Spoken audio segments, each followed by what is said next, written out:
laboratoire, tous ces gens, ça peut se refaire. Aujourd'hui, tous les outils sont à disposition. Allez, on va parler maintenant du 1er mai plus politique, même si on fait déjà de la politique. Mais d'abord, 20h20, c'est le fil info avec Kirogiste.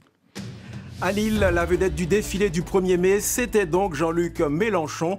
Le leader de la France insoumise a indiqué que le peuple commençait à exploser. Jean-Luc Mélenchon qui, par ailleurs, a dénoncé les casseurs et les Black Blocs. Après des heurts à Lyon et Paris notamment, il y a eu 56 interpellations dans toute la France, dont 46 dans la capitale.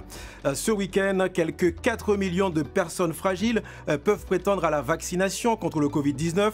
Si vous êtes âgé de 19 à 55 ans et que vous souffrez de maladies chroniques notamment, ces derniers jours, de nombreuses voix s'étaient élevées pour réclamer un élargissement de la vaccination à toute la population. Il faudra tout de même attendre le 15 juin dans l'Hexagone. En revanche, dans l'outre-mer, notamment en Guadeloupe, en Martinique et en Guyane, tous les adultes peuvent désormais se faire vacciner. La préfecture de police de Paris indique que les forces de l'ordre ont rapidement mis fin à un rassemblement festif improvisé au niveau du quai de Bercy. Elle précise que le matériel sono a été saisi et que des verbalisations sont en cours en ce moment. On connaît les résultats de l'autopsie de l'étudiant de médecine à Nantes, mort après une injection du vaccin AstraZeneca.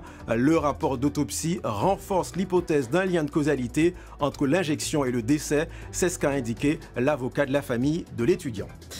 La préfecture, on connaît des CRS déployés ce soir dans le quartier sensible de Fourbalette à Valence. Il y a eu des violences nocturnes la veille entre jeunes sur fond de trafic de stupéfiants.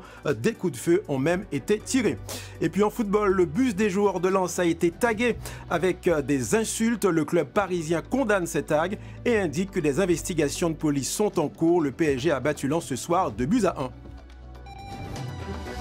France Info. 20h, 21h, les informés, Olivier Delagarde. Et comme promis, on passe à